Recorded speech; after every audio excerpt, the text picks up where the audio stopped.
Bienvenue sur la Voie divine. Ici, la présence de Dieu agit avec puissance. Prépare-toi à vivre des prières intenses de délivrance, des moments de guérison profonde et des enseignements inspirés du pasteur Christ Ndikumana qui ont le pouvoir de transformer et d'édifier ta vie. Là où les vies sont restaurées et où le feu du Saint-Esprit renouvelle ton âme.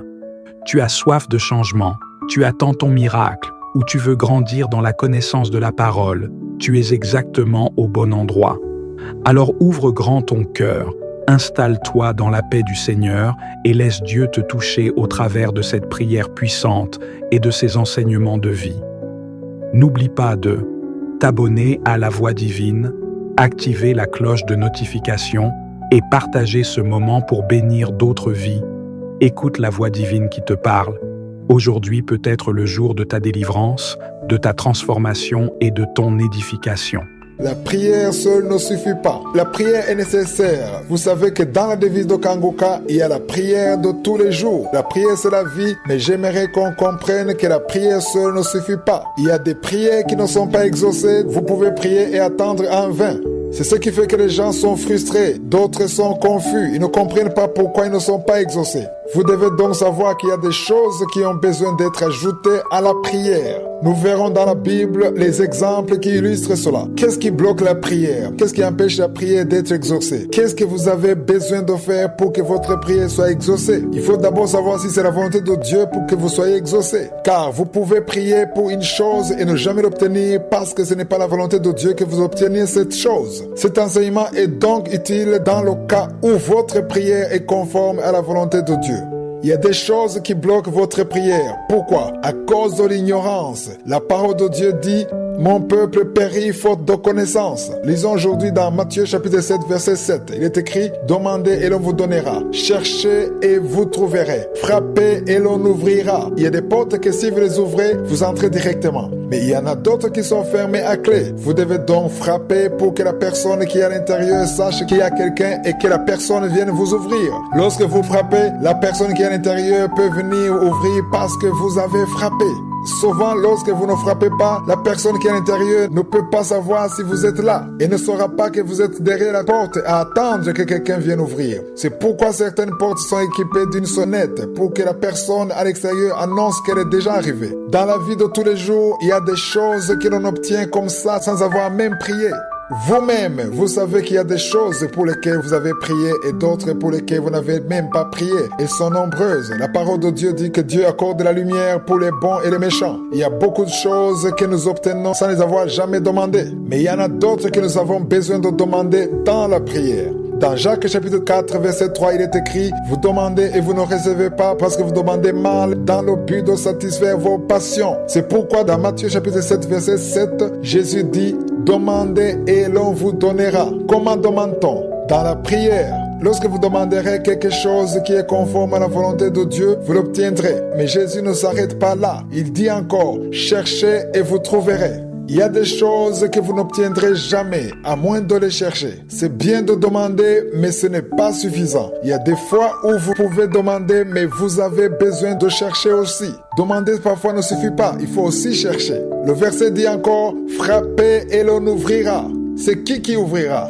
C'est je suis qui ouvrira. Mais parfois, il faut d'abord frapper. Il y a des bénédictions que vous obtenez et que vous n'avez même pas besoin de demander. Il y en a d'autres que vous demandez une fois et vous êtes exaucé. Il y en a d'autres que vous avez besoin de chercher. Vous devez faire quelque chose en plus de la prière. Il y a d'autres bénédictions qui ne demandent pas seulement de prier, mais aussi de jeûner. Des bénédictions qui demandent que vous dépassiez la prière ordinaire. Dans cet enseignement, je vais beaucoup vous baser sur ce que nous devons ajouter à la prière. C'est pourquoi je l'ai appelé: la prière seule ne suffit pas. Il y a peut-être une autre chose que vous avez besoin de faire pour que votre prière soit exaucée. C'est-à-dire qu'il y a des choses que vous devez ajouter à la prière. Cela veut dire qu'il y a des niveaux. Lorsque vous demandez à Dieu, la première chose que vous avez besoin de faire, c'est d'être dans sa volonté. C'est la première condition. Dans tout ce que vous demandez, posez-vous toujours la question de savoir si vous demandez des choses qui sont conformes à sa volonté. Le premier point de la devise Kangoka dit que nous devons accepter la volonté de Dieu même si elle est différente de la nôtre. Vous ne pouvez pas prier tous les jours si vous n'acceptez pas la volonté de Dieu. Ceci pourrait vous conduire à demander des choses qui ne sont pas conformes à la volonté de Dieu pour votre vie. Dieu ne veut pas seulement entendre vos projets, mais il veut plutôt que vous mettiez en pratique ce qu'il a préparé pour vous, car il y a des projets qu'il a prévus pour vous. Cette parole vient de nous dire, demandez et l'on vous donnera, cherchez et vous trouverez. Prenons par exemple que vous êtes dans le chômage, vous attendez de trouver du travail et vous êtes en train de prier pour ce travail. C'est bien de prier parce que la prière pousse Dieu à agir. La prière agit dans le monde spirituel pour que ce que Dieu a préparé pour vous puisse être matérialisé, concrétisé dans le monde physique. La prière enlève tous les obstacles dans le monde spirituel et ce que Dieu a préparé depuis longtemps peut finalement s'accomplir. Il peut arriver que Dieu prévoit quelqu'un dans une entreprise pour vous donner son travail. Votre dossier a besoin d'être déposé sur la table de cette personne que Dieu a déjà prévue. Vous avez donc besoin de faire quelque chose. Allez déposer votre dossier. Il faut aussi connaître les appels d'offres d'emploi et prier pour que vous soyez conduit par l'Esprit de Dieu. Cela peut demander que vous alliez quelque part pour rencontrer quelqu'un afin que votre problème soit résolu. Il y en a qui croient qu'on a besoin de personne, qu'on a besoin de faire autre chose que prier, que tout ce qu'il faut c'est prier uniquement. Ils pensent qu'ils n'ont besoin de personne, qu'ils n'ont pas besoin de déposer leur dossier, mais ils oublient que dans ce même geste, dans cette même action, Dieu peut avoir prévu de passer par là pour les bénir. C'est pourquoi la parole de Dieu dit, demandez et l'on ouvrira, cherchez et vous trouverez. Celui qui cherche étant dans la volonté de Dieu, accompagné par une prière fervente, obtient ce que Dieu a prévu pour lui. La prière facilite le processus. Je compare la prière au carburant qui fait que le moteur de la voiture tourne, ou bien l'huile qui fait que toutes les pièces du moteur fonctionnent. Si on vous donnait une belle voiture, toute neuve, tout droit sortie de l'usine, si la voiture ne contient pas de carburant, elle ne peut pas avancer. La prière est comme le carburant dont la voiture a besoin de démarrer. Mais la voiture n'a pas besoin du carburant uniquement, elle a aussi besoin d'autre chose. C'est pourquoi je suis en train de vous dire que Dieu veut nous ouvrir les yeux afin que l'on sache qu'il y a autre chose qu'il a donné. Cette chose, c'est la sagesse. Vous devez savoir que la prière est une bonne chose, mais vous avez aussi besoin d'agir. J'ai déjà remarqué qu'il y a des gens qui vont quelque part et s'enferment et ne veulent rien faire. Vous ne voulez pas travailler, vous ne voulez pas parler aux autres, vous ne voulez pas être en relation avec les autres, avoir des amis, vous restez seul dans votre coin. Vous ne voulez parler à personne, vous vous dites que c'est juste entre vous et votre Dieu, mais nous verrons que pour bénir les gens, Dieu passe par les autres. Il y a des bénédictions que Dieu a prévues pour vous, mais celles-ci passeront sûrement entre les mains des autres. Cela demande que vous soyez connecté à d'autres personnes. Lorsque vous priez, attendez-vous toujours à voir la main de Dieu agir à travers les autres. Dieu est celui qui change les circonstances, il crée des relations. Vous pouvez rencontrer des gens qui vous aiment et qui deviennent compatissants par rapport à votre situation. Vous devez avoir un cœur ouvert et savoir que vous ne pouvez pas connaître toutes les voies de Dieu. C'est la base de cet enseignement. J'aimerais qu'on sache que nous devons prier tous les jours, mais aussi agir d'une autre manière. La prière seule ne suffit pas. Dieu ne passe pas par la prière uniquement. C'est vrai, il se sert de la prière, mais il utilise aussi les personnes, même ceux que vous ne connaissez pas, même les membres de votre famille. Il peut même utiliser vos ennemis pour vous donner votre bénédiction, pour accomplir le plan qu'il a pour votre vie, pour vous faire arriver là où il a prévu que vous soyez. Mais cela demande que vous sachiez que la prière seule ne suffit pas. Il y a d'autres choses qui doivent s'ajouter à votre prière pour que ce que Dieu a préparé soit accompli dans votre vie. Il est important pour nous de savoir que la prière est une fondation, c'est là où nous trouvons la force. Dieu a besoin d'entendre notre prière. Il écoute notre prière. La parole de Dieu nous demande de prier sans cesse. C'est écrit dans 1 Thessaloniciens 5, verset 17.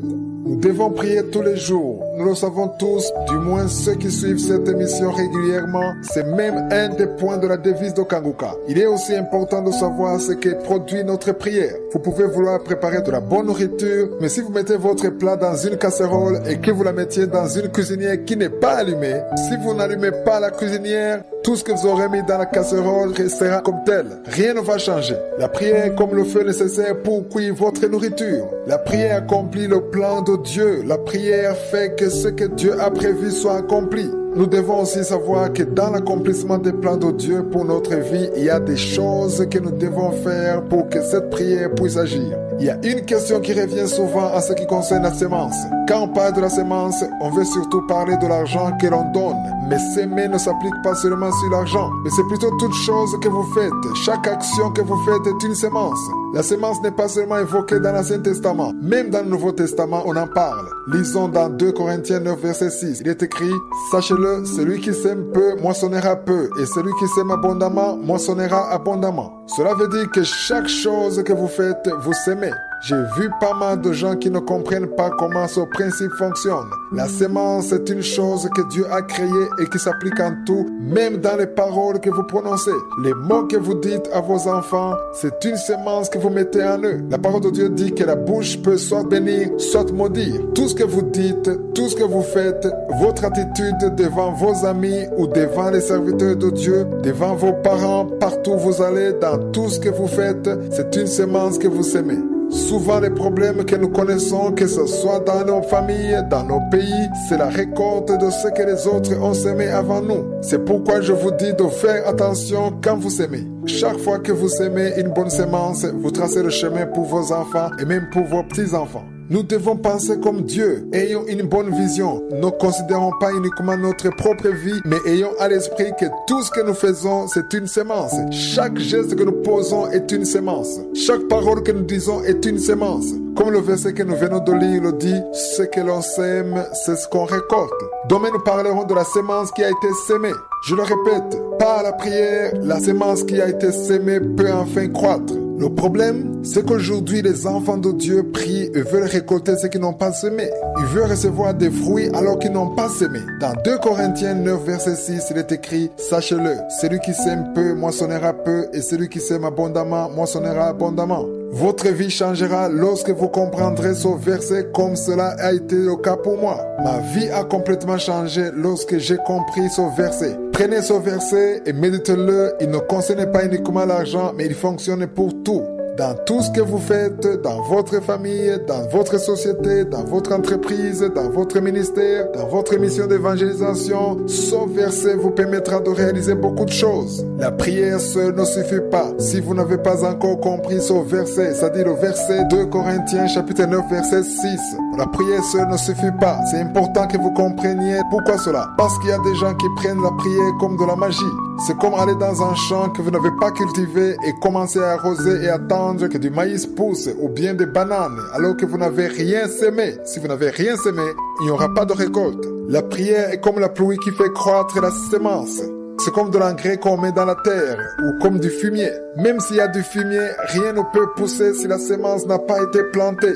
Vous ne pouvez pas espérer récolter ce que vous n'avez pas semé. La prière seule ne suffit pas. Elle doit être accompagnée par la sémence. Dans cet enseignement, j'aurai le temps de parler aux couples mariés. Si vous êtes marié, que vous soyez homme ou femme, votre attitude, les mots que vous prononcez, tout ce que vous faites, c'est une sémence que vous semez dans votre mariage. Il arrive que beaucoup de problèmes surviennent dans la famille, dans le mariage, à cause de la sémence qui a été sémée par la femme ou l'homme. Ce qui fait que même la prière que vous faites est bloquée par les mauvaises sémences que vous avez sémées dans votre mariage. La prière est parfois étouffée par les mauvaises sémences que nous avons plantées dans notre vie. Vous êtes peut-être en train de prier pour votre enfant. Vous voulez qu'il soit un enfant respectueux, sage, qui craint Dieu, mais vous oubliez votre attitude. Vous vous comportez d'une façon qui ne l'aide pas à grandir dans la bonne voie. Votre attitude fait qu'il ne voit pas Dieu dans votre vie. Vous semez dans sa vie une graine qui le pousse à devenir rebelle, amer, à être contre vous et ne pourra pas faire ce que dit la parole de Dieu juste parce que vous ne le lui inspirez pas. Et vous, de votre côté,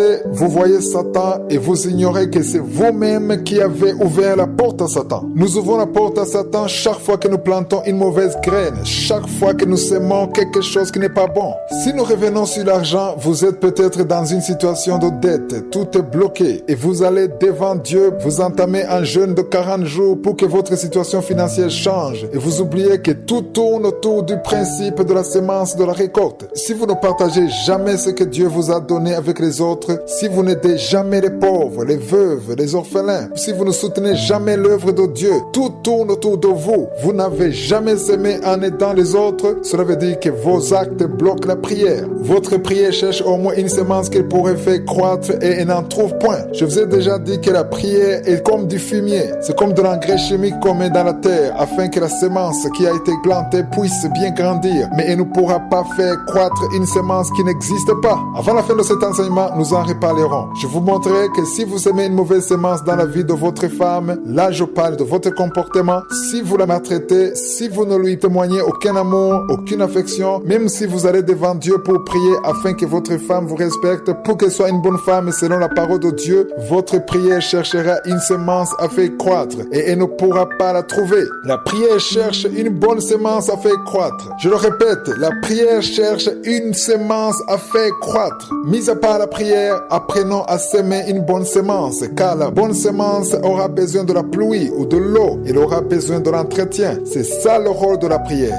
Donc si vous priez uniquement et que vous ne semez pas, votre prière n'aura aucun impact parce que vous n'avez jamais su s'aimer. Si dans votre voisinage, vous ne parlez jamais à personne, vous ne faites que vous enfermer dans votre maison, vous n'avez aucun ami, vous n'aimez pas les gens, personne ne vous connaît, personne ne vous voit, tous ceux qui vous voient croient que vous êtes toujours triste. Dans ces cas, n'allez surtout pas vous lamenter devant Dieu en disant que les gens ne vous aiment pas. Sachez que la sémence que vous semez est une mauvaise sémence. Votre attitude est une mauvaise sémence. Votre prière n'aura jamais aucun impact. Apprenons à s'aimer, que ce soit matériellement ou spirituellement, afin que notre prière puisse avoir un champ d'action. La sémence a besoin d'une bonne terre pour croître. Elle a besoin aussi de la prière, mais la prière seule ne suffit pas. Vous devez savoir que votre attitude, votre comportement, vos paroles, vos actes, tout ce que vous faites constitue la sémence. Lorsque vous priez ayant la bonne sémence, votre prière aura un impact. Satan lui-même ne trouvera pas où passer. Le diable nous ment en nous disant d'aller prier, mais il nous éloigne de la vérité. Il veut que nous ne puissions pas s'aimer. Rien ne peut pousser s'il n'y a pas eu de la sémence. Il faut qu'il y ait de la sémence pour que quelque chose puisse croître. Vous pouvez arriver à un point où on dirait que le ciel est fermé et vous ne comprenez pas pourquoi vous n'êtes pas exaucé. Il est important pour nous de connaître tous ces pièges, car Satan ne veut pas que nous soyons au courant de tout ça. Il veut que nous restions dans l'ignorance. Soyez des personnes réveillées. Vous devez savoir qu'il y a des choses que vous devez ajouter à la prière. La prière seule ne suffit pas. Lorsque la sémence n'est pas là, rien ne peut pousser. Il faut qu'il y ait une sémence. Que les gens ne vous trompent plus en vous disant d'aller seulement prier. Dieu est celui qui a établi ce principe. Je vous ai donné un verset biblique sur lequel je me base pour dire cela. C'est dans 2 Corinthiens 9, verset 6.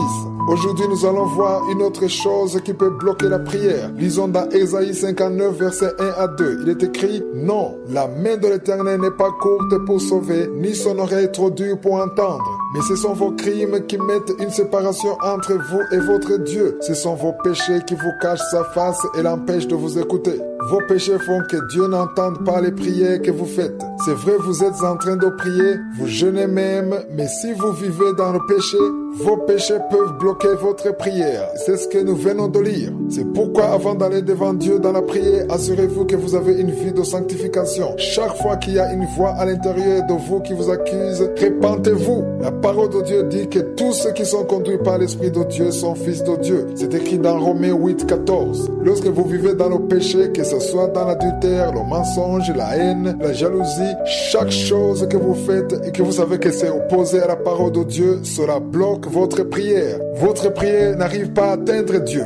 Même si vous priez beaucoup, ce n'est pas suffisant. Vous devez être sanctifié devant Dieu. Il est important pour nous de le comprendre. Prier, c'est bien, mais prier uniquement ne suffit pas. Lisons dans 1 Jean chapitre 3 verset 15. Il est écrit: Quiconque est son frère est un meurtrier, et vous savez qu'aucun meurtrier n'a la vie éternelle demeurant en lui. Je ne sais pas si vous voyez à quel point c'est important pour Dieu. La Bible qualifie de meurtrier celui qui est son frère. Bien sûr, vous n'avez tué personne, mais si vous avez de la haine dans votre cœur, la Bible vous considère comme un meurtrier. Lorsque quelqu'un arrive à tuer une autre personne, c'est parce qu'elle ne veut plus la voir. Donc, celui qui est son frère ne veut plus voir son frère. Les deux partagent le même sentiment de haine. Celui qui tue et celui qui déteste son frère. Nous devons examiner nos cœurs. Nous devons nous repentir et être sanctifiés devant Dieu avant d'aller dans la prière. Prier, c'est bien. Passer des heures et des heures dans la prière, c'est bien. Parler en langue, c'est bien. Mais soyez d'abord en règle avec Dieu. C'est très important. Beaucoup ne donnent pas de la valeur à la sanctification. Marcher dans la voie de la sanctification est très important. Il y a des prières que Satan bloque.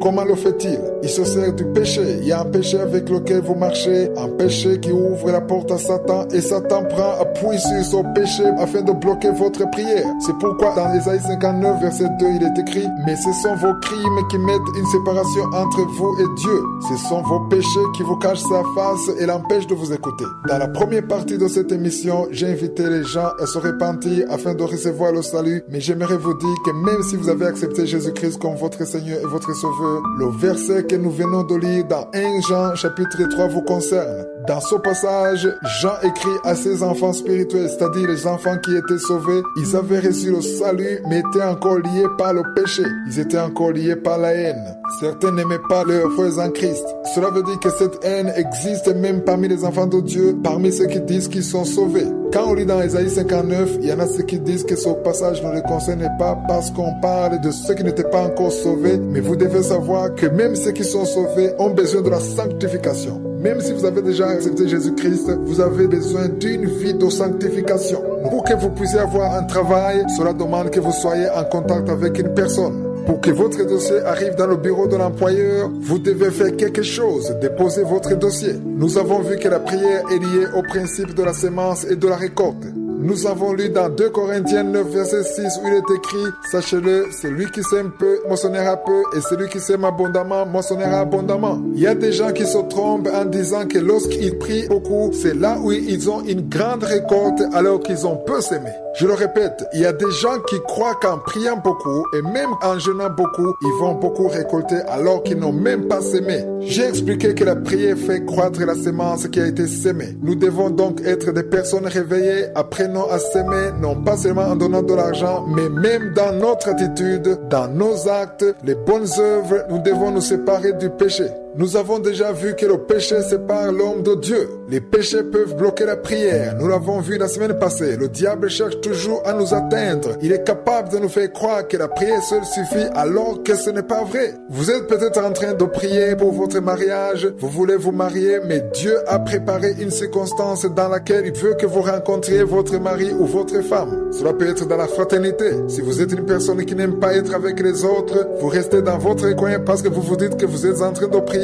Vous devez savoir que vous ne connaissez pas les voies de Dieu. Lorsque vous priez, vous êtes censé écouter ce que dit l'Esprit de Dieu. Vous devez prier et en même temps laisser le Saint-Esprit vous guider, agir dans votre vie. Lorsque vous priez, ayez toujours à l'esprit que la réponse à votre prière ne vous trouvera pas dans votre chambre de prière. La réponse peut vous trouver à votre travail, à l'école, à l'église ou ailleurs. C'est pourquoi vous devez être au courant que Dieu emprunte beaucoup de voies. Les voies de Dieu sont insondables. La prière crée un environnement propice à l'exaucement de votre prière. Laissez donc l'Esprit de Dieu agir comme il l'entend. Ne limitez pas l'Esprit de Dieu. Il y a des gens qui prient et qui tracent même le chemin pour la réponse de Dieu. Ils indiquent à Dieu la réponse qu'il devrait leur donner. Ils essaient de guider Dieu et lui montrer la personne qu'ils veulent. Ils indiquent à Dieu la femme qu'ils veulent ou le mari qu'ils veulent. Vous devez savoir qu'on ne trace pas pour Dieu le chemin. Vous devez juste prier et laisser Dieu agir. N'oubliez pas qu'il a besoin de voir les fruits. Je vous ai déjà dit qu'il y a des gens qui prient beaucoup pour demander à Dieu un déblocage financier parce qu'ils traversent des moments difficiles dans leurs finances. Je vous ai dit que lorsque vous ne vous souciez pas des autres, lorsque vous ne prenez pas soin des veuves, des orphelins ou des pauvres ou de l'œuvre de Dieu, ne pensez pas que la porte s'ouvrira d'une autre manière. La prière va avec les principes de Dieu. Aujourd'hui, j'aimerais vous montrer une autre chose nécessaire pour que votre prière soit exaucée. Lisons dans Marc 11, 24. Il est écrit: c'est pourquoi je vous dis, tout ce que vous demanderez en priant, croyez que vous l'avez déjà reçu et vous le verrez s'accomplir. Je ne sais pas si vous le comprenez. C'est bien de demander, mais vous devez demander en priant. C'est le seul chemin pour être avec Je suis, pour parler avec lui et pour rester en communion avec lui. Nous avons vu que la première condition pour être exaucé, c'est de demander des choses qui sont conformes à la volonté de Dieu. C'est également le premier point de la devise de Kanguka qui dit que nous devons accepter la volonté de Dieu même lorsqu'elle est différente de la nôtre. Le verset 24 continue en disant: croyez que vous l'avez reçu et vous le verrez s'accomplir. Qu'est-ce que cela veut dire? Cela veut dire qu'il y a une condition pour que votre prière soit exaucée. La prière seule ne suffit pas. Vous devez aussi croire que vous avez obtenu ce que vous avez demandé. Il y a des gens qui peuvent prier et jeûner 40 jours alors qu'ils n'ont pas la foi. Je vous donne un exemple. Il peut arriver que vous allez prier juste parce que vous avez peur. Vous avez peut-être entendu de mauvaises nouvelles ou des choses qui vous font peur, des nouvelles qui concernent votre pays ou votre ville, et vous allez prier à cause de la peur et non pas parce que vous avez la foi. Comment saurez-vous que vous êtes allé dans la prière à cause de la peur? Vous le verrez quand vous sortirez de la prière. Après la prière, vous vous lamentez et vous avez encore peur. En d'autres mots, cette prière n'a rien changé. En fait, vous ne croyez pas que vous avez obtenu ce que vous avez demandé. Nous avons déjà compris pas mal de choses. C'est vrai, il est important de prier, mais il y a aussi des choses qu'on doit faire et c'est ce que les enfants de Dieu doivent connaître. Une voiture, même si c'est une belle voiture toute neuve, et ne peut pas rouler s'il n'y a pas de carburant. Je compare la prière au carburant. Cependant, même s'il y a le carburant, il y a d'autres choses qui sont nécessaires pour que la voiture fonctionne, notamment le moteur. Nous avons déjà vu que le péché peut bloquer la prière. Hier, nous avons vu que la foi est aussi nécessaire. Nous avons lu dans Marc 11, 24, où il est écrit « C'est pourquoi je vous dis, tout ce que vous demanderez en priant, croyez que vous l'avez reçu et vous le verrez s'accomplir. » Ici, je dois éclaircir quelque chose. J'aimerais vous dire que si vous priez pour une chose, vous avez déjà eu ce que vous avez demandé, vous l'avez eu le jour où vous l'avez demandé, mais c'est pas la foi. Tout ce que vous avez besoin de faire, c'est croire que vous avez obtenu la chose et que vous la verrez au temps de Dieu. C'est vrai, vous ne le voyez pas encore, mais vous le verrez s'accomplir. C'est comme quand une femme est enceinte. Quand le médecin lui dit qu'elle est enceinte, personne ne peut voir le bébé de l'extérieur. Le bébé n'est pas encore visible, mais le fait que le bébé n'est pas visible, cela ne veut pas dire qu'il n'est pas là. Si le bébé n'a que 2 semaines, par exemple, pour le voir, on doit faire une échographie. En d'autres mots, l'échographie va montrer ce que les yeux physiques ne peuvent pas voir. J'aimerais vous dire que lorsque vous priez pour une chose, il y a un autre moyen qu'on appelle la foi. Et par la foi, on est capable de voir ce que les yeux physiques ne peuvent pas voir. Vous avez prié pour une chose et vous savez très bien que cela est conforme à la volonté de Dieu. Vous êtes en train de prier pour votre enfant qui se drogue, qui vit dans la fornication, ou bien vous priez pour votre mari qui est encore lié par l'alcool. Vous savez très bien que cela est conforme à la volonté de Dieu, que votre mari ou votre enfant soit délivré. Vous devez donc croire, avoir la foi que vous avez obtenu ce que vous avez demandé. Même si la situation semble inchangée, même s'il continue à boire de l'alcool, même si les yeux physiques vous montrent le contraire, il y a une échographie céleste, une autre force céleste qui est capable de vous montrer ce que les hommes ne peuvent pas voir. Il y a une révélation extraordinaire dans ces paroles. Marc a dit une chose importante. Il nous a donné une révélation extraordinaire. Il a dit, tout ce que vous demanderez en priant, croyez que vous l'avez reçu et vous le verrez s'accomplir. Vous êtes peut-être un couple marié, vous croyez que Dieu va vous donner un enfant même si plusieurs années se sont écoulées. Si Dieu vous a mis ensemble, il veut vous donner un enfant, c'est la volonté de Dieu que vous ayez un enfant. La prière enlèvera tous les obstacles qui vous empêchent jusqu'à présent d'avoir cet enfant. Même si les médecins vous ont déjà dit que c'est impossible d'avoir cet enfant, Dieu est capable de faire ce que les hommes ne peuvent pas faire. Vous avez besoin de faire autre chose. Si vous avez demandé à Dieu un enfant, quittez la prière étant convaincu que vous avez obtenu ce que vous avez demandé, même s'il n'y a pas encore eu conception. C'est là où ça devient de la folie pour certains d'entre vous. La foi est comme de la folie parce qu'on croit ce qu'on ne voit pas. Ce qui est étonnant, c'est que nous les humains, nous croyons facilement ce que disent les médecins, nous croyons les résultats de l'échographie, mais lorsque Dieu nous demande de croire en sa parole, alors ça devient difficile pour nous. Vous n'avez pas besoin de le voir maintenant, mais vous le verrez. Ce passage est très important. Certains sont dans la confusion et suite à cela, ils décident même de marcher sur un chemin qui n'est pas conforme à la volonté de Dieu. Vous pouvez prier 2 heures par jour sans la foi. Vous pouvez aussi passer des jours et des jours dans le jeûne, mais sans la foi.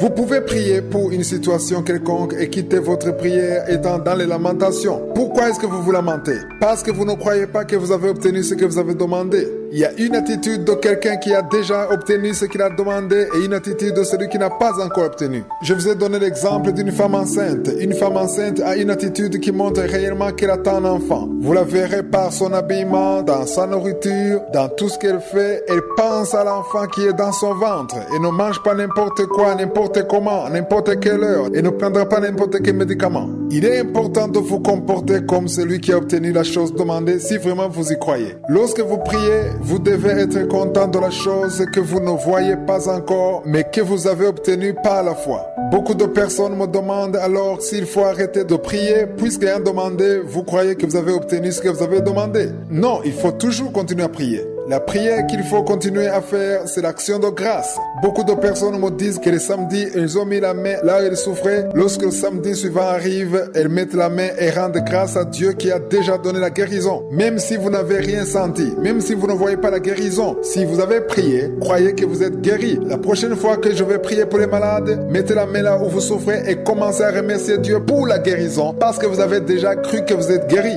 Ceux qui ont compris attendent juste que cette guérison se manifeste. C'est une très bonne chose. Hier, nous avons lu dans Marc 11, 24, mais j'aimerais vous donner un autre verset. C'est dans 1 Jean 5, verset 14 à 15. Lisez ce passage, il vous édifiera beaucoup comme ça a été le cas pour moi. Avant, je ne comprenais pas la volonté de Dieu. Ce passage m'a aidé à comprendre la volonté de Dieu qui est d'ailleurs le premier point de la devise de Kangoka. Il est écrit, nous avons auprès de lui cette assurance que si nous demandons quelque chose selon sa volonté, il nous écoute. Ça, c'est le verset 14.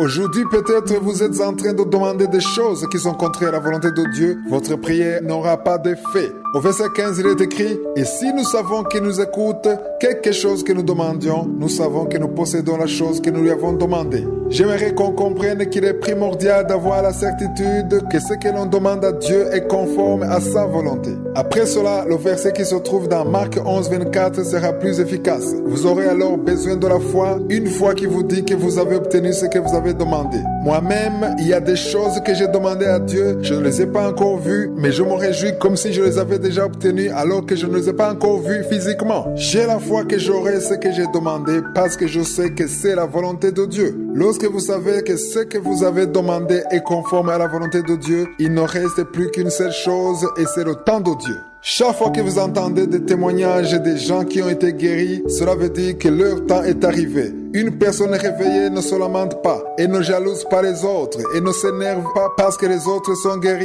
mais elle rend grâce à Dieu parce qu'il est à l'œuvre. Son heure viendra, elle aussi témoignera. Si vous vous lamentez, c'est parce que vous n'avez pas la foi que vous avez obtenu ce que vous avez demandé. Celui qui a la foi ne se lamente pas. L'heure viendra où vous serez guéri, où vous serez délivré de vos soucis, où Dieu vous donnera un mari, un travail. Il est juste question de temps. Mais vous devez avoir la foi que vous avez obtenu ce que vous avez demandé. Ayez la foi que vous avez obtenu ce que vous avez demandé et vous le verrez s'accomplir.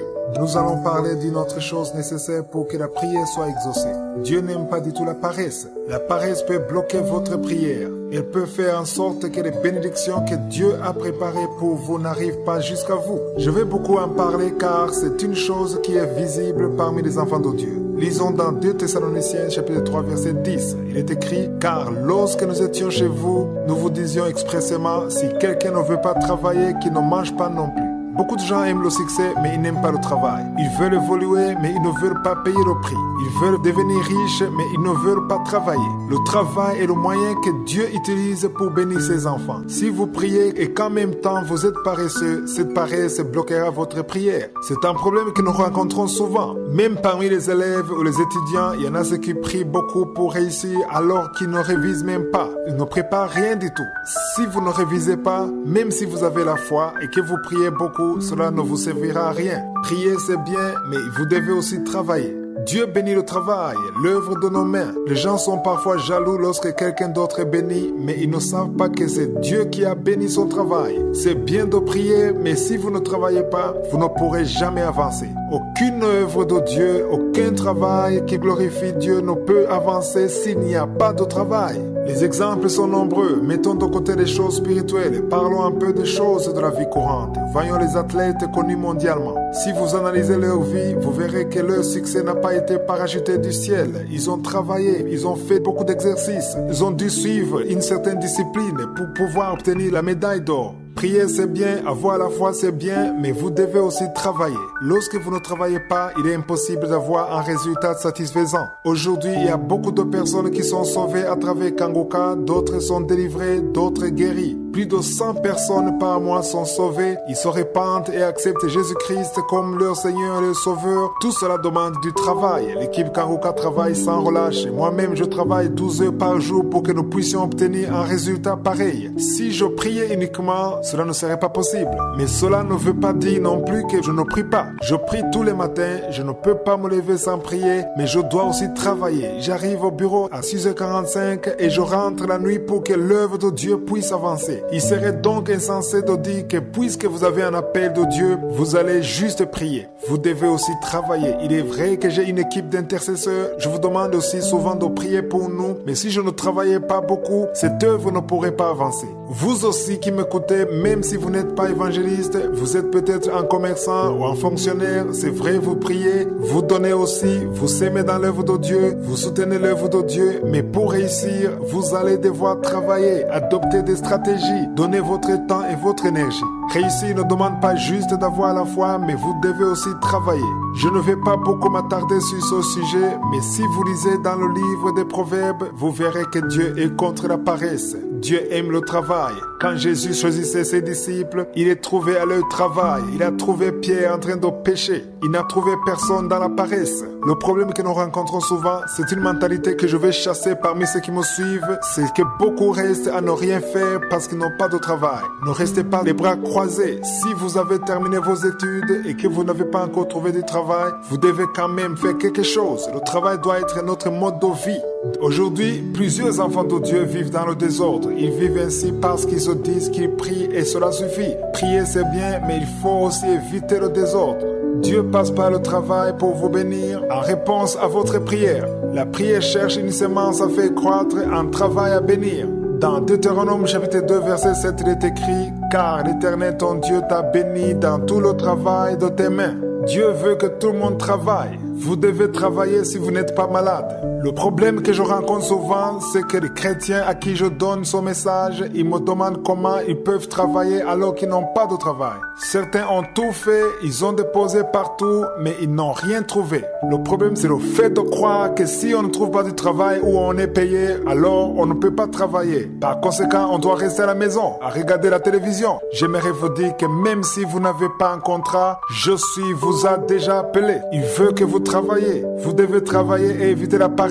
Travailler, ce n'est pas seulement avoir un emploi rémunéré. C'est vrai, nous avons besoin d'argent pour vivre, mais au moment où vous n'avez pas encore trouvé du travail, un travail rémunéré, vous pouvez aussi faire quelque chose. Il y a beaucoup de choses que vous pouvez faire si vous avez 2 bras et 2 jambes. Je connais une personne qui était sans emploi. Elle a compris son message. Elle a commencé à aller visiter les gens à l'hôpital. Elle allait voir les gens malades et leur partager la bonne nouvelle. Elle les réconfortait et priait pour eux. Elle leur disait que Jésus les aime. Cette activité est devenue son travail jusqu'au jour où Dieu est passé par son même chemin pour la bénir en lui donnant un travail rémunéré. J'aimerais vous dire que lorsque vous pratiquez les bonnes œuvres, même si on ne vous donne pas un salaire, le ciel vous voit et il prend soin de vous. Je vous donne mon propre exemple. Depuis 2005 jusqu'en 2009, je faisais un travail qui n'était pas du tout rémunéré. Il y a des missionnaires qui étaient venus dans mon pays et je sentais dans mon cœur que je devais faire quelque chose pour les aider. J'ai alors proposé à ces missionnaires de faire quelque chose sans exiger un salaire. Je me suis donné totalement pendant 4 ans. Et c'était des gens qui avaient les moyens. Ils auraient pu me soutenir financièrement, mais je l'ai fait gratuitement parce que j'étais convaincu qu'il y a une récompense au ciel.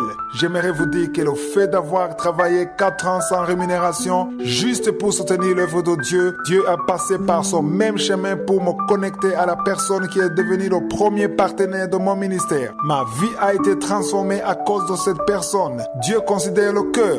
Vous de même, cherchez quoi faire, cherchez une personne à bénir, à aider, à encourager. La prière que vous ferez étant en train de travailler sera une prière efficace et Dieu ouvrira les portes pour vous. Il vous donnera un bon travail parce qu'il a remarqué un bon cœur. Si vous êtes à la recherche d'un travail, commencez à travailler même là où on ne vous paie pas. Rendez des services, soyez utiles pour les autres, soyez une bénédiction pour les autres et Dieu passera par son même chemin pour vous bénir. Il répondra à votre prière parce que vous n'avez pas été paresseux.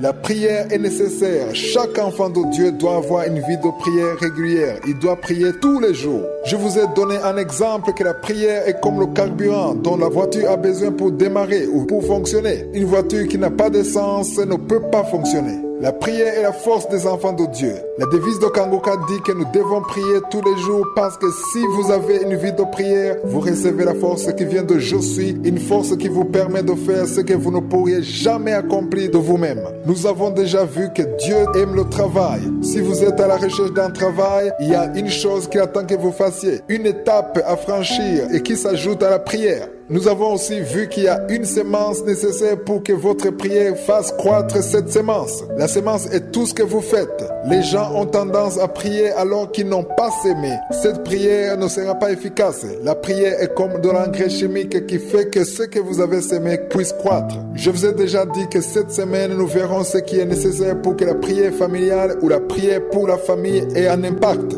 Il y a des gens qui sont en train de prier pour leurs partenaires. Il y en a qui prient pour leurs femmes pour qu'elles soient sauvées ou pour qu'elles puissent changer. Il y a des femmes qui sont en train de prier pour leur mari, de revenir sur le bon chemin. Il y a d'autres qui prient pour leur foyer parce qu'il y a des problèmes dans leur couple. D'autres prient pour leurs enfants. J'aimerais vous dire à tous qu'il est bien de prier. Prier sans cesse. Mais vous devez aussi savoir que la prière seule ne suffit pas parce qu'il y a des choses qui peuvent bloquer la prière sans que vous soyez au courant. Et c'est le but de cet enseignement. Je vais réveiller les enfants de Dieu afin qu'ils sachent que même s'ils prient, ils doivent aussi être sûrs que leur comportement va avec leur prière. Des fois, il arrive que notre attitude bloque notre prière. Dans ce cas-là, la prière devient sans force. Elle devient inefficace à cause de notre attitude qui la bloque. Il y a beaucoup de choses que nous ne comprenons pas, des choses qui se passent dans le monde spirituel sans que nous nous en rendions compte. Lisons dans 1 Pierre 3, verset 7. Pierre s'adresse particulièrement aux hommes. Il savait de quoi il parlait parce que lui aussi avait une femme. Marie, montrez à votre tour de la sagesse dans vos rapports avec vos femmes, comme avec un sexe plus faible. Par ce verset, nous comprenons que beaucoup d'hommes oublient que même si nous sommes tous des enfants de Dieu, certains hommes oublient que nous ne sommes pas créés de la même façon que les femmes. Le cœur des hommes est différent de celui des femmes. Dieu a créé différemment l'homme et la femme. C'est pourquoi Pierre dit « Honorez-les, honorez les femmes comme devant hériter avec vous de la grâce de la vie. » Ici, je m'adresse aux hommes, même si vous êtes différents, même si vous êtes la tête du foyer, vous devez savoir que vous partagez avec votre femme le salut. Vous avez le même Seigneur. Vous êtes tous des enfants de Dieu. Les hommes et les femmes, vous tous, vous êtes des enfants de Dieu. Vous êtes tous sur le même chemin du ciel. Vous devez traiter votre femme comme une personne qui a aussi de la valeur devant Dieu. J'aimerais demander à tous les hommes qui m'écoutent de prier pour eux-mêmes, prier afin que Dieu vous donne la sagesse que vous devez avoir devant votre femme. C'est ce que Pierre essaie de nous dire. Il dit qu'il en soit ainsi afin que rien ne vienne faire obstacle à vos prières. Ça, c'est très fort. Pierre parle des comportements des hommes qui peuvent bloquer la prière. Vous êtes peut-être en train de prier, vous jeûnez ainsi, mais parce que vous manquez la sagesse de savoir comment vous devez vous comporter dans votre foyer, devant votre femme, votre attitude peut être un obstacle à votre prière. C'est pourquoi j'ai appelé cet enseignement « La prière seule ne suffit pas ». C'est bien de prier, mais nous devons aussi avoir la sagesse qu'il faut. Nous devons connaître tous les obstacles à notre prière. Dans Ephésiens 5, 25, il est écrit « Marie, aimez vos femmes comme Christ a aimé l'Église et s'est livré lui-même pour elle. » Christ est comparé à l'époux. L'homme est la tête du foyer. Le problème de beaucoup d'hommes, c'est que lorsqu'ils apprennent que Christ est la tête du foyer, ils veulent seulement commander, ils ne voient que l'autorité. Mais Paul, dans son passage d'Ephésiens 5, 25, ne parle pas uniquement de l'autorité que doit avoir l'homme dans son foyer, mais il parle aussi du sacrifice. Christ a donné sa vie pour l'Église. De la même façon, le mari doit aussi se sacrifier pour sa femme et ses enfants. Aux hommes qui m'écoutent, lorsque vous avez compris ce verset, alors vous saurez que si vous êtes la tête du foyer, cela veut dire que vous êtes prêt à donner votre vie. Vous êtes prêt à vous sacrifier pour mettre en valeur les intérêts de votre femme. Lorsque vous traiterez votre femme de cette façon, votre prière aura un impact considérable. Lorsque vous serez prêt à abandonner certaines choses pour protéger votre femme, votre foyer, lorsque vous aurez l'attitude de Christ, lui qui a accepté de mourir à la croix pour l'Église, lorsque vous serez même prêt à mourir pour protéger votre femme, alors Dieu exaucera votre prière. Votre femme est votre brebis. Christ est le berger de son Église, comme vous-même, vous êtes le berger de votre femme et de vos enfants. C'est pourquoi Pierre demande aux hommes d'avoir de la sagesse. Ayez de la sagesse, car si vous ne traitez pas votre femme comme il se doit, votre prière sera bloquée. C'est écrit au verset 7. Il est dit, montrez à votre tour de la sagesse dans vos rapports avec vos femmes. C'est au verset 7. Si vous agissez ainsi, rien ne pourra bloquer votre prière. Vous êtes peut-être en train de prier, peu importe ce que vous êtes en train de demander à Dieu, mais si vous traitez mal votre femme, ce qui ne plaît pas du tout à je suis, votre prière peut être bloquée. Vous ne connaîtrez jamais la cause. Vous vous direz sans doute que le diable est contre vous, mais le problème est dans votre foyer. Dieu est en train de nous réveiller. Nous devons savoir en tant que personnes mariées que notre attitude dans nos foyers a un impact considérable pour que notre prière soit exaucée. C'est pourquoi j'ai appelé cet enseignement « La prière seule ne suffit pas ». Je vais vous montrer à quel point votre attitude devant votre femme ou devant vos enfants a un impact considérable, un rôle dans la puissance de votre prière. Aujourd'hui, j'ai parlé aux hommes, mais demain, je parlerai aux femmes, car la parole de Dieu ne parle pas uniquement aux hommes, mais aussi aux femmes. Nous devons savoir que notre attitude influence beaucoup l'exaucement de notre prière. Prier pour la famille, c'est bien. Avoir la foi, c'est bien. Mais vous devez aussi savoir que votre attitude a beaucoup d'importance. La prière seule ne suffit pas. Votre attitude compte aussi devant Dieu. Ici, je m'adresse au mari. Vous devez donner de la valeur à votre femme. Vous devez aussi savoir que vous êtes la tête du foyer. Votre femme vous doit du respect parce que vous êtes la tête. Aujourd'hui, j'aimerais parler aux femmes. Les femmes doivent respecter leur mari. Lorsque vous le respectez, il y a beaucoup d'avantages que vous recevrez par votre attitude dans la vie de tous les jours et surtout dans votre prière. J'ai déjà vu des femmes qui prient beaucoup, qui se donnent totalement dans la prière, mais arrivées à la maison, ce sont des femmes rebelles. Il y a un esprit qui a déjà attaqué le monde moderne, et surtout en Europe et en Amérique. Cet esprit pousse les gens à croire que nous tous, femmes et hommes, nous sommes égaux, et on oublie facilement cette réalité de la Bible qui dit que l'homme est la tête du foyer. Je l'ai même vu parmi les enfants de Dieu. Dans Éphésiens 5, verset 24, il est écrit « Or, de même que l'Église est soumise à Christ, les femmes aussi doivent l'être à leur mari en toutes choses. » Le système du monde nous dit que nous sommes tous égaux. Aujourd'hui, il arrive que la femme soit mieux payée que son mari et cela fait que la femme a le dernier mot dans la famille. Elle a le dernier mot parce qu'elle a plus de moyens que son mari. Je l'ai même vu parmi les enfants de Dieu. Satan est en train de changer les choses. Il connaît ce que dit la parole de Dieu et il veut tout changer. J'aimerais parler aux femmes qui m'écoutent. Même si vous êtes la mieux payée dans le foyer, même si vous gagnez plus que votre mari, même si vous avez fait beaucoup d'études par rapport à votre mari, même si vous êtes plus intelligente que votre mari, la parole de Dieu ne change pas.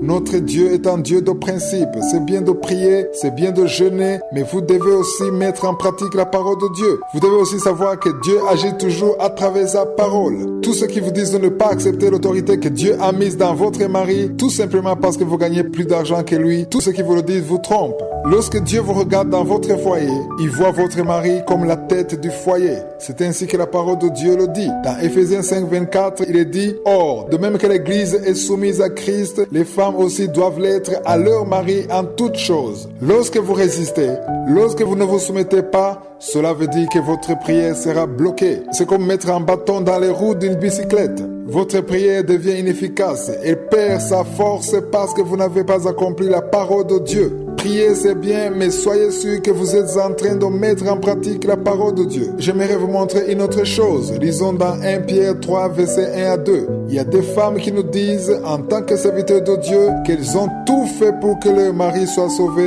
mais jusque-là, ça n'a pas marché.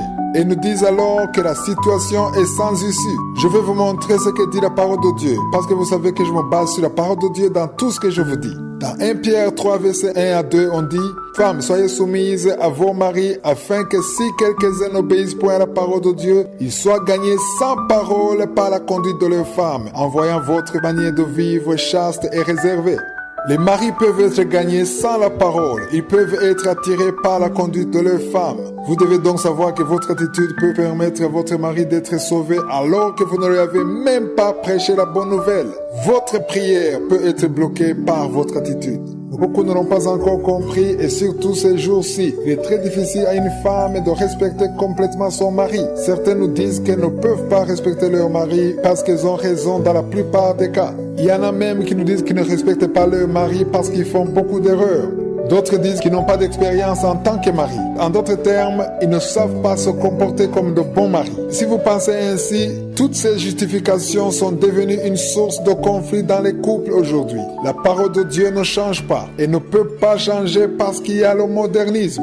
Dans Romains 12, verset 2, il est écrit: ne vous conformez pas au siècle présent, mais soyez transformés par le renouvellement de l'intelligence, afin que vous discerniez quelle est la volonté de Dieu, ce qui est bon, agréable et parfait. Vous devez savoir que Satan connaît la parole de Dieu. C'est pourquoi il veut faire tout ce qui est contraire à la parole de Dieu et les gens trouvent ça normal. Dans le système du monde, il y a l'homosexualité. Beaucoup de pays l'ont déjà approuvé dans leurs lois. Imaginez-vous un enfant élevé par deux hommes, un comme étant sa mère et l'autre comme étant son père. Cela veut dire que Satan est en train de changer les principes de Dieu et il fait croire aux gens que c'est normal, que c'est leur droit, ou alors que c'est comme ça que les enfants ont été créés.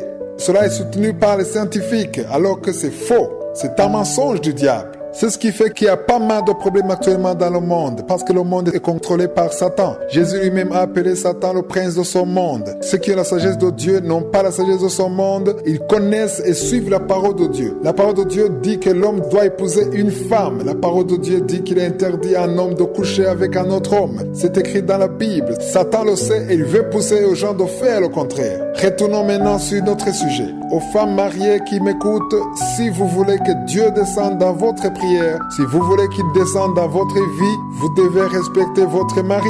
Sachez que chaque fois que vous n'appliquez pas la parole que nous avons lue dans Ephésiens 5, 24, ceci peut bloquer votre prière. Lisons encore dans 1 Pierre 3, verset 1 à 2. Pierre dit: femmes, soyez de même soumises à vos maris, afin que si même quelques-uns n'obéissent point à la parole, ils soient gagnés sans parole par la conduite de leurs femmes, en voyant votre manière de vivre chaste et réservée. Lorsque vous vous humiliez devant votre mari, une humilité accompagnée par la prière, lorsque vous lui montrez du respect, lorsque vous n'élevez pas la voix, même quand vous avez raison, votre prière accompagnée par l'humilité sera très efficace. Votre attitude d'humilité touchera le cœur de votre mari et votre mari changera. Cela peut ne pas arriver tout de suite, mais si vous continuez, si vous persévérez, vous verrez le changement et la transformation de votre mari. Ce que je suis en train de vous dire est la vérité de la parole de Dieu. Votre mari sera gagné par votre attitude, mais ce n'est pas seulement votre attitude, mais c'est surtout une attitude accompagnée par la prière. Votre prière seule ne suffit pas. Votre comportement, votre attitude, votre soumission feront toute la différence. Mais si votre prière rencontre de la résistance dans votre cœur, de l'insoumission, elle n'aura aucun impact et votre mari ne sera pas transformé. Pour que votre prière soit efficace, elle a besoin de votre soumission. Il y a beaucoup de choses que vous ne pourrez jamais atteindre à cause de votre insoumission. Mais si vous êtes humble, si vous êtes soumise, la puissance de Dieu se manifestera dans votre vie. Chaque fois que vous priez pour votre famille, vous devez savoir qu'il y a des choses qui peuvent bloquer votre prière, notamment votre attitude. Votre comportement a de la valeur devant Dieu. C'est votre attitude qui influence la prière. C'est comme l'huile pour le moteur. L'huile permet au moteur de bien fonctionner. Votre attitude rend la prière efficace. Cela veut dire que ce qui ne pouvait pas passer passe par la force de la prière. Vous pouvez mal vous comporter, ce qui bloquera sûrement votre prière. C'est ce que nous avons vu lorsque nous avons lu dans 1 Pierre 3, verset 7, là où Pierre dit: Marie, montrez à votre tour de la sagesse dans vos rapports avec vos femmes, comme avec un sexe plus faible. Honorez-les comme devant aussi hériter avec vous de la grâce de la vie. Qu'il en soit ainsi, afin que rien ne vienne faire obstacle à vos prières. Aujourd'hui, nous allons parler des enfants dans Ephésiens 6, verset 4. Il est écrit: et vous, pères, élevez-les en les corrigeant et en les instruisant selon le Seigneur. J'aimerais d'abord expliquer pourquoi dans ce verset on parle aux pères et non aux mères. Là, on ne veut pas dire que ce sont uniquement les hommes qui élèvent les enfants. Les mères aussi élèvent les enfants, mais on parle aux pères parce que ce sont eux qui sont responsables. Le père est le chef de la famille. Cela veut dire que s'il survient un problème dans le ménage, la première personne à qui Dieu demande des comptes, c'est l'homme. Lorsque Adam et Ève ont péché contre Dieu, Dieu s'est adressé à Adam. Il ne s'est pas adressé à Ève en premier. Ève aussi avait commis une faute grave, mais Dieu s'est d'abord adressé à Adam. Si vous êtes un homme et que vous avez une femme, vous êtes la tête de son foyer. C'est à vous que Dieu demandera des comptes. C'est pourquoi même quand les enfants deviennent désobéissants, même si ce n'est pas votre faute, mais quand même sachez que vous aurez un rapport à donner devant Dieu. C'est pourquoi je veux dire aux femmes qui m'écoutent, qui ont des maris toujours en vie, priez beaucoup pour vos maris parce qu'ils ont un rôle primordial dans la famille. Satan attaque beaucoup les hommes, en fait il vise la tête. Regardez dans les églises, vous verrez que les hommes sont peu nombreux. Je l'ai vu en Europe, en Amérique et même en Afrique. Même parmi ceux qui nous donnent des témoignages, on entend rarement les voix des hommes. Ce sont les voix des femmes qui dominent. Pourquoi cela? Parce que Satan attaque beaucoup les hommes. Il sait que s'il attaque la tête du foyer, c'est tout le reste qui s'écroule. En détruisant les foyers, il détruit aussi le pays. C'est pourquoi vous devez prier pour vos maris, prier pour vos pères, parce qu'il y a un plan que Dieu veut accomplir à travers eux. Le verset dit, n'irritez pas vos enfants, mais élevez-les en les corrigeant et en les instruisant selon le Seigneur. En Europe et en Amérique, on ne punit pas les enfants parce que c'est interdit par la loi. Si vous punissez votre enfant, la police peut vous arrêter.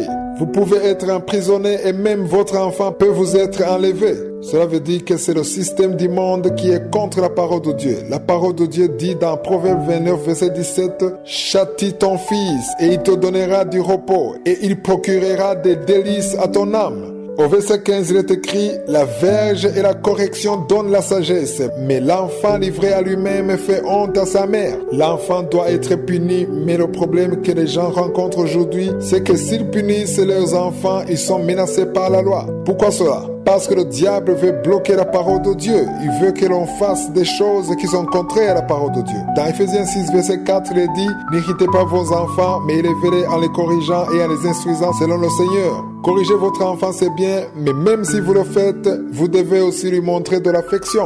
Même si vous le punissez, il doit garder l'image d'un parent qu'il aime. Il faut que l'enfant voie l'amour. Il faut que l'enfant continue à voir de l'amour à travers vous. J'aimerais parler aux Africains qui ont des enfants. Dites à vos enfants que vous les aimez. Il n'est pas courant de voir des parents qui disent à leurs enfants qu'ils les aiment.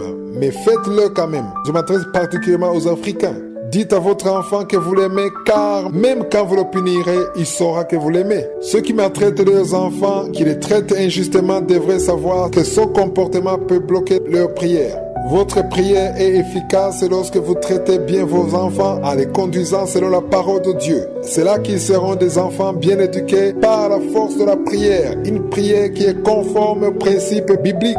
Il est important pour vous de savoir que la prière seule ne suffit pas. Il y a d'autres choses qui sont nécessaires pour que vous soyez exaucés. Lisons dans Hébreux 13, 15. Ceux qui suivent cette émission depuis longtemps connaissent ce verset. Je l'ai à plusieurs reprises donné comme référence. Il est écrit, par lui, offrons sans cesse à Dieu un sacrifice de louange, c'est-à-dire le fruit des lèvres qui confesse son nom. Chaque fois que vous louez Dieu en adorant et en confessant sa gloire, la parole de Dieu dit que vous donnez le sacrifice d'action de grâce. Lorsque vous adorez Dieu, vous attirez sa présence, vous attirez sa gloire. Dieu aime beaucoup l'action de grâce. La devise de Kanguka dit qu'il est absolument interdit de se lamenter. Il faut plutôt rendre grâce à Dieu. Lorsque vous rendez grâce à Dieu, il y a une force extraordinaire qui descend dans votre vie. Ma vie a été transformée à cause de l'action de grâce. Tout ce que j'ai accompli jusqu'à aujourd'hui, c'est grâce à une vie d'action de grâce. J'étais dans une situation où tout était bloqué, mais le jour où j'ai compris la puissance de l'action de grâce, c'est là où ma vie a été complètement transformée. C'était au début de l'année 2009. C'est vrai, j'avais une vie de prière régulière depuis le jour où j'ai reçu le salut. C'était en 1993. Je priais beaucoup. Lorsque j'avais que 3 ans dans le salut, je me rappelle que c'est là où Dieu m'a parlé de son ministère. Mais à cette époque, je croyais que c'était des choses qui allaient se passer dans les médias. J'ai passé plus de 10 ans ayant une vie de prière en rendant grâce à Dieu, mais en même temps, je me lamentais. Je n'avais pas encore compris la puissance de la prière. Il est important que vous compreniez que l'action de grâce est une prière très puissante. Elle ouvre des portes. Il y a des miracles qui seront faits dans votre vie lorsque vous continuerez à avoir un cœur reconnaissant. Il y a des gens qui ont compris ce principe. Ils ont décidé de ne plus se lamenter. Ils continuent à rendre grâce à Dieu. Néanmoins, la prière seule ne suffit pas. L'action de grâce à elle seule ne suffit pas. Il y a une autre chose que vous avez besoin de faire pour que la puissance de Dieu se manifeste d'une manière qui dépasse ce que vous espériez. Il y a beaucoup de choses qui ont besoin d'être faites pour que Dieu lui-même se manifeste dans votre vie. Je l'ai déjà compris et c'est ce que j'aimerais vous faire comprendre. Le verset 15, c'est-à-dire Hébreux 13, 15, il est écrit « Par lui offrons sans cesse à Dieu un sacrifice de louange, c'est-à-dire le fruit des lèvres qui confesse son nom. » Le verset 16 dit « Et n'oubliez pas la bienfaisance et la libéralité, car c'est à de tels sacrifices que Dieu prend plaisir. » Pourquoi est-ce que le verset commence par « Et n'oubliez pas » C'est parce que souvent nous oublions. Nous pouvons facilement prier, jeûner, confesser de bonnes paroles, parler en langue, mais il est facile d'oublier la bienfaisance et la libéralité. Cela a une grande valeur. Pourquoi? Le verset 16 se termine en disant « Car c'est à de tels sacrifices que Dieu prend plaisir ».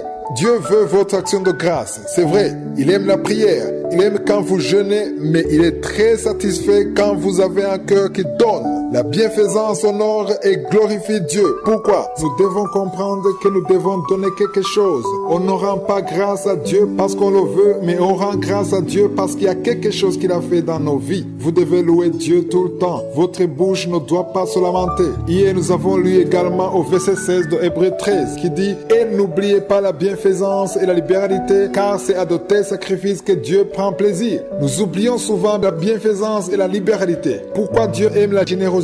Parce que dans sa nature, Dieu est très généreux. Non seulement il nous a donné son Fils, mais encore aujourd'hui, il nous donne l'air que nous respirons. Il nous donne la nourriture, les habits, tout ce que nous avons. C'est lui qui nous le donne. Bien sûr, il y a des choses que nous n'avons pas, mais tout ce que nous avons et tout ce que nous avons déjà obtenu, c'est Dieu qui nous l'a donné. Jésus dit, soyez parfaits comme votre Père est parfait. Lorsque vous êtes généreux, vous touchez le cœur de Dieu parce que vous faites quelque chose qui est conforme à sa nature divine. Donner, ce n'est pas seulement nourrir votre enfant, mais c'est se soucier de toutes les personnes qui sont autour de vous, les pauvres, les veuves, les autres personnes qui ne sont pas de votre famille. S'occuper de l'œuvre de Dieu, c'est vous soucier de tout ce qui concerne les intérêts de Dieu. La générosité, c'est lorsque vous donnez parce que vous êtes béni. C'est ce genre de cœur que Dieu veut. Lorsque vous vivez ainsi, en menant une vie de générosité, votre prière sera efficace. La bienfaisance et la libéralité apportent quelque chose dans votre prière. J'ai déjà vu des gens qui prient beaucoup, qui passent des heures et des heures dans la prière, qui jeûnent 3 fois par semaine, qui sont capables de passer 3 jours par mois enfermés dans une chambre, rien qu'en priant alors qu'ils sont incapables d'aider une autre personne qui est dans le besoin. Ils ne donnent rien, que ce soit à l'église, aux pauvres, parmi les collègues ou les voisins. Si vous ne partagez pas ce que vous avez avec les autres, votre prière sera inefficace. Quelque chose bloquera votre prière.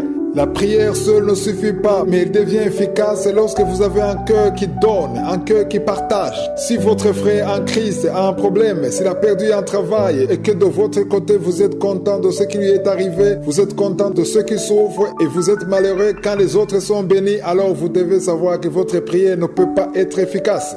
C'est pourquoi vous devez vous souvenir qu'en plus de l'action de grâce que vous donnez à Dieu, vous ne devez pas oublier la bienfaisance et la libéralité. N'oubliez pas de donner aux autres, de partager avec les autres ce que vous avez. Si vous recevez un certain montant par mois, peu importe la somme, vous devez bénir les autres. Il faut qu'il y ait quelqu'un qui rend grâce à Dieu à cause de vous. Un frère ou une sœur en Christ qui rend grâce à Dieu à cause de ce que tu as fait pour lui ou pour elle. J'ai une petite question. Y a-t-il quelqu'un qui rend grâce à Dieu pour la bénédiction qu'il a reçue à travers vous?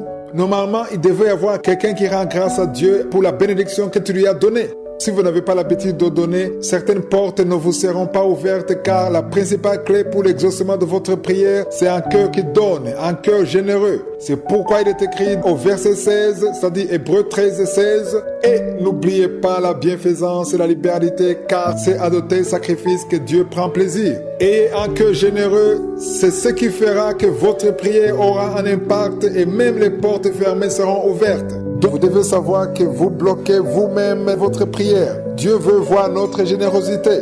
Dieu veut nous bénir. Il a plusieurs dossiers devant lui. Il aime donner et il aime encore plus ceux qui donnent. Lorsque vous êtes généreux, vous lui ressemblez. Lorsque vous avez un cœur qui craint Dieu et que vous voyez votre enfant grandir en ayant le même cœur que vous, cela vous fait plaisir. Et si par contre votre enfant est différent de vous, il ne craint pas Dieu, cela ne vous fait pas plaisir. Vous n'êtes pas content du tout. De la même façon, Dieu a une nature généreuse. Et lorsqu'il voit quelqu'un qui donne comme lui, il est très satisfait. Vous êtes peut-être en train de prier. Il y a une chose que vous demandez à Dieu. Dieu n'a aucun problème à vous exaucer, mais il veut que vous ayez vous aussi un cœur qui donne. Lorsque vous demandez à Dieu, alors que vous aussi vous avez l'habitude de donner, Dieu sera plus favorable à votre prière. J'aimerais vous dire que le fait de bénir les autres ouvrira des portes dans votre vie et votre prière sera puissante devant Dieu. Il y en a qui me disent qu'ils sont en train de prier pour leurs finances. Ils me disent que tout est bloqué dans leur vie, que toutes les portes sont fermées, mais à y regarder de près, ce sont ceux qui prient beaucoup alors que le cœur est fermé. Ils ne partagent jamais ce qu'ils ont avec les autres. Ils ne bénissent pas les autres. Ils ne pensent jamais aux autres. Ils ne donnent pas. Nous devons comprendre que Dieu aime ceux qui donnent, ceux qui sont touchés par la situation des autres, qui veulent aider les autres. Dieu aime celui qui vit dans sa présence en lui demandant de lui montrer ne fût-ce qu'une seule personne à aider, à secourir. Vous êtes peut-être dans un pays développé, vous ne manquez de rien, mais Dieu peut vous connecter à une personne qui est dans le besoin et qui est dans un autre pays, un pays défavorisé.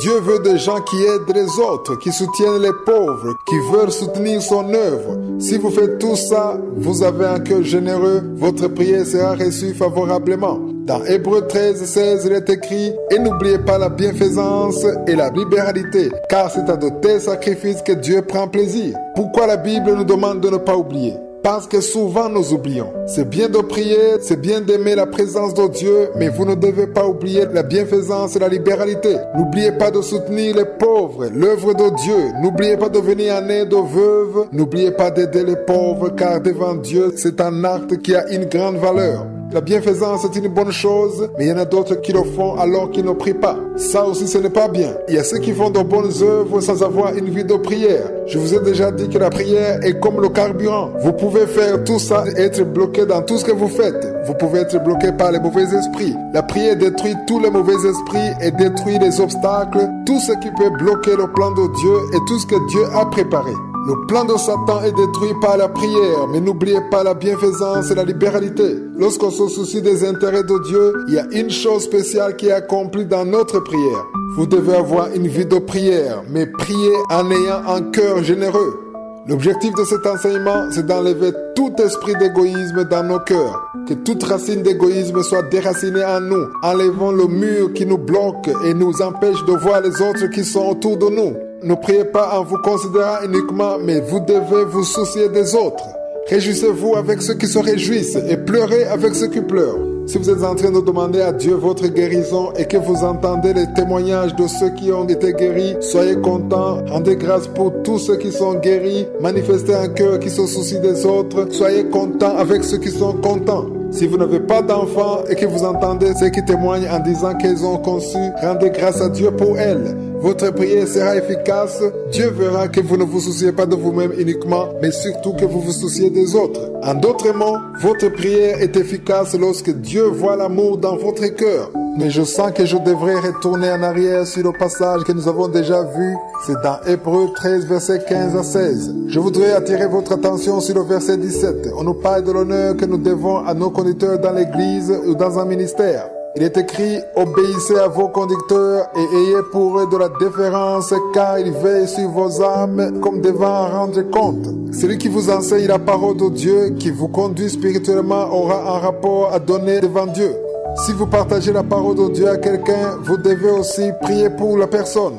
Moi-même qui vous donne cette émission Kangoka tous les jours, je prie pour vous car je sais que j'aurai des comptes à rendre à Dieu. C'est pourquoi je prie toujours avant de vous donner cette parole. Je vous demande aussi de prier pour moi parce qu'il y a des comptes que je dois rendre à Dieu. Ce verset continue en disant qu'il en soit ainsi afin qu'il le fasse avec joie et non en gémissant, ce qui ne vous serait d'aucun avantage. Ce verset nous montre que vous devez respecter et obéir à vos conducteurs. Parce que si vous n'agissez pas ainsi, ils ne feront que leur travail, mais ils le feront en gémissant ou en se lamentant. S'ils ne sont pas contents à cause de votre désobéissance ou bien parce que vous ne les respectez pas, cela peut bloquer votre prière. C'est pourquoi je vous demande souvent de prier pour ceux qui vous dirigent, priez pour vos pasteurs, priez pour ceux qui prient pour ceux qui vous nourrissent la parole de Dieu, priez pour tous ceux qui vous dirigent dans la foi parce qu'il y a une chose qui se produit chaque fois que vous priez pour celui qui vous dirige.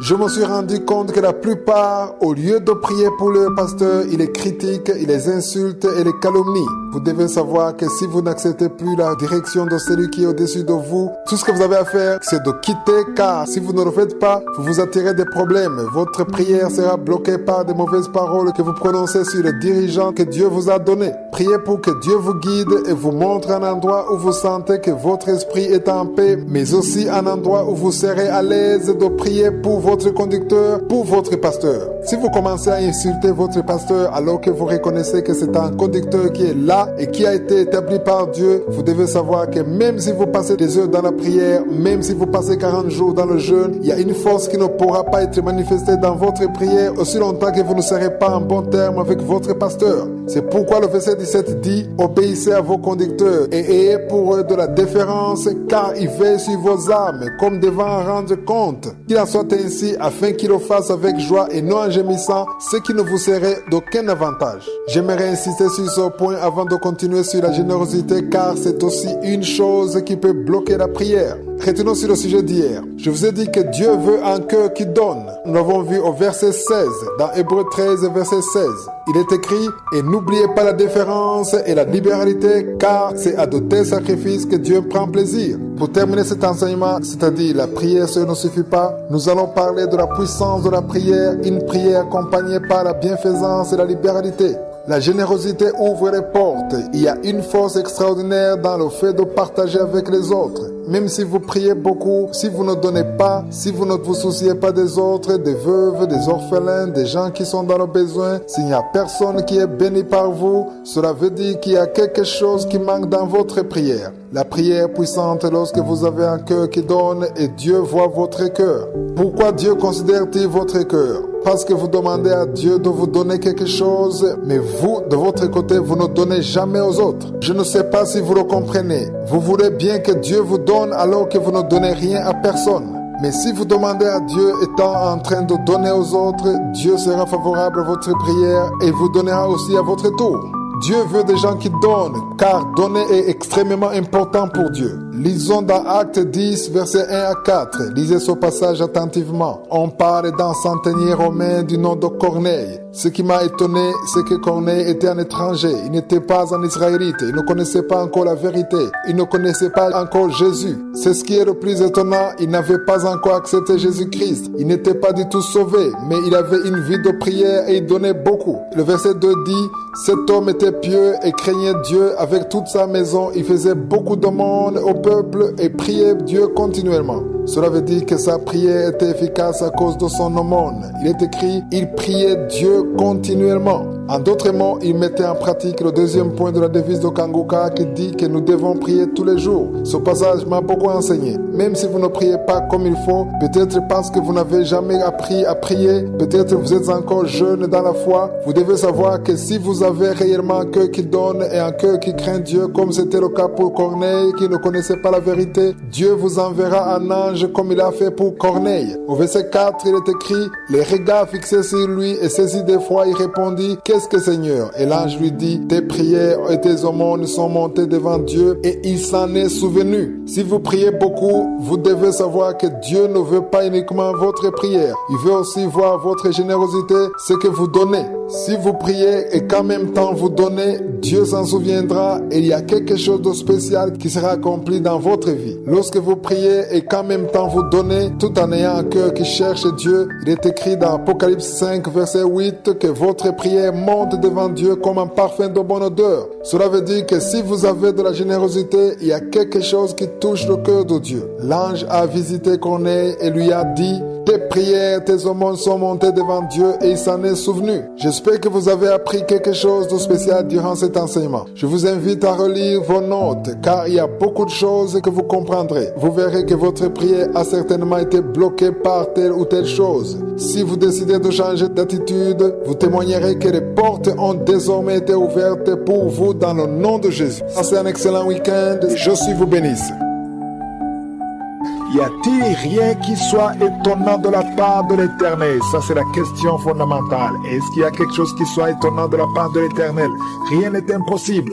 C'est facile pour lui. C'est presque impossible pour nous, mais c'est facile pour lui. Il a dit: au temps fixé, je reviendrai vers toi, et à cette même époque, Sarah aura un fils. Tout dépend de ta foi. Donc si tu as la foi, si tu sens vraiment la foi que peu importe les années, peu importe la situation, va dans un endroit où il n'y a pas beaucoup de bruit, tu vas mettre ta main sur le ventre. Si tu as un autre problème qui n'est pas la stérilité, tu vas mettre ta main là où tu souffres. Encore une fois, j'insiste, n'attends pas que je cite ton cas. Et la foi, et si tu as la foi, tu seras visité. Dans quelques secondes, nous allons prier.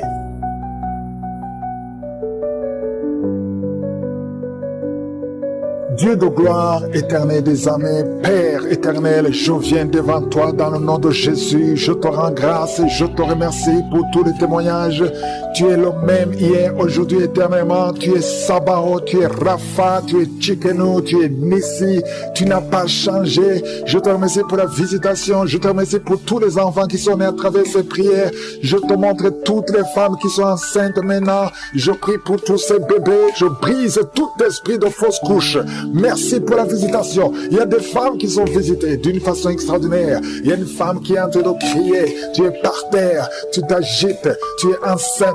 Au nom de Jésus, merci Seigneur pour cet enfant. Je dis cet enfant ne mourra pas. Cet enfant ne mourra pas. On t'a déjà dit à plusieurs reprises de tuer cet enfant parce que cet enfant a la trisomie 21. Cet enfant ne mourra pas et cet enfant sera né en bonne santé. Je déclare que cet enfant sera né en bonne santé. Je brise toute attaque démoniaque. Merci Yahweh. Merci Jésus. Merci pour la visitation. Il y a beaucoup de visitations. Il y a beaucoup de femmes qui sont touchées. Toi qui viens de passer 23 ans de stérilité. Et la foi au nom de Jésus. Ouvre la bouche. Crie au nom de Jésus. Alléluia. Il y a 2 femmes qui ont déjà atteint la ménopause. Aujourd'hui, vous êtes visitées. Malgré que vous ne voyez plus vos menstruations. Ça fait des années que vous ne voyez pas vos menstruations. Mais vous êtes visitées au nom de Jésus. Ayez la foi. Ouvrez la bouche. Remerciez le nom du Seigneur. Merci Jésus. Merci pour la visitation. Toi qui viens de passer 18 ans. Et la foi. 19 ans. 15 ans, 12 ans, alléluia, il y a beaucoup de femmes qui sont visitées, il y a des couples, si tu es avec ton mari, que le mari mette la main sur le ventre, et la foi, saisis la main de ton mari, et la foi, au nom de Jésus, toi qui viens de passer 17 ans, au nom de Jésus, 3 couples de 17 ans, au nom de Jésus, merci Seigneur, merci pour 21 ans, au nom de Jésus, il y a des femmes qui ont déjà dépassé 20 ans de stérilité, au nom de Jésus, merci Yahweh, alléluia. Merci pour tous ces enfants qui vont naître. Il y a beaucoup de femmes qui sont visitées. Il y a beaucoup de démons qui fuient. Les liens ancestraux, que ça soit brisé, peu importe les paroles qui ont été prononcées sur ces enfants. Au nom de Jésus, alléluia. Il y a une femme qui est enceinte. Tu as visité 2 sorciers, 2 féticheurs, et tu as peur à cause de ce qu'ils t'ont fait. Lève les mains et crie le nom de Jésus. Répands-toi pour tout ce que tu as fait. Cet enfant va naître. Oh, cet enfant est protégé. Seigneur, visite cet enfant au nom de Jésus. Au nom puissant de Jésus. Il n'y a pas que les enfants. Il y a quelqu'un qui sent les démangeaisons sur les jambes. Un homme qui sent des démangeaisons sur les 2 jambes. Au nom de Jésus, sois libéré, sois libéré, sois libéré. Toi qui souffres du diabète, sois guéri. Alléluia. Il y a même d'autres maladies. Ce n'est pas seulement ceux qui veulent un enfant. Il y a beaucoup de maladies qui fuient la présence de Jésus. Merci Seigneur. Merci, merci, merci. Alléluia. Toi qui as fait plusieurs fausses couches. Il y a 3 femmes qui ont fait beaucoup de fausses couches. Plusieurs fois. Chaque fois que tu conçois, un enfant ne peut pas sortir du ventre. À partir d'aujourd'hui, garde ta main sur le ventre. Au nom de Jésus, je déclare la protection divine. Je déclare l'assistance divine. Au nom de Jésus, Yeshua, merci Jésus. Tu as été blessé pour toutes ces femmes. Et tu as été brisé pour toutes ces femmes. Tu as été brisé pour leurs iniquités.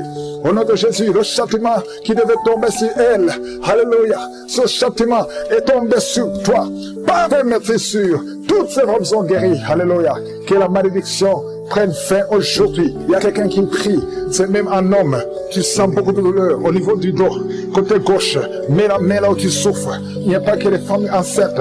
Toute maladie va fuir. Parce qu'il y a la visitation. Je sens la visitation. Au nom de Jésus, il y a 2 femmes qui vont avoir des jumeaux. Et une autre femme qui a déjà des jumeaux. Tu sais que tu as des jumeaux. Garde les mains sur le ventre. Et que ton mari mette les mains sur ton ventre. Au nom de Jésus, je prie pour tes jumeaux. Un garçon et une fille. Au nom de Jésus, je déclare la protection divine. J'efface toutes les paroles qui ont été dites sur ces jumeaux. Au nom de Jésus, je déclare la grâce de l'Éternel. Merci Seigneur, toi qui viens de passer 6 ans de mariage, alléluia, sans conception. Aujourd'hui, c'est ton jour et la foi au nom de Jésus. Toi qui es en train de saigner, tu saignes à tel point que tu crois que ton enfant est mort, mais ton enfant ne mourra pas. Ton enfant va naître au nom de Jésus. Merci Yahweh. Il y a 2 personnes qui sont de rouler par terre. Alléluia. Et les esprits parlent. Je m'adresse à ces esprits.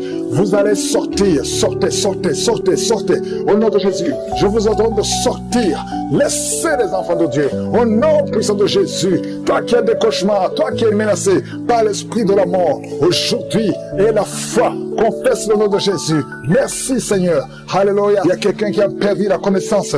Toi qui es avec la personne, mets ta main sur la tête de cette personne. Au nom de Jésus, tous les liens sataniques. C'est quelqu'un qui a des liens avec le monde satanique. Aujourd'hui, tu es libéré. Reçois la libération. Reçois la délivrance. Yeshua. Merci Yahweh. Merci Jésus. Merci pour la délivrance. Il y a beaucoup qui sont visités. Je te demande d'ouvrir la bouche. Remercie le Seigneur. Toi qui souffres de cancer, quelqu'un qui souffre de cancer, reçois la guérison au nom de Jésus. Toi qui as un problème qui souffre sur le sein gauche, mais la main aussi souffre au nom de Jésus. Merci Seigneur. Il y a un bébé qui respire difficilement.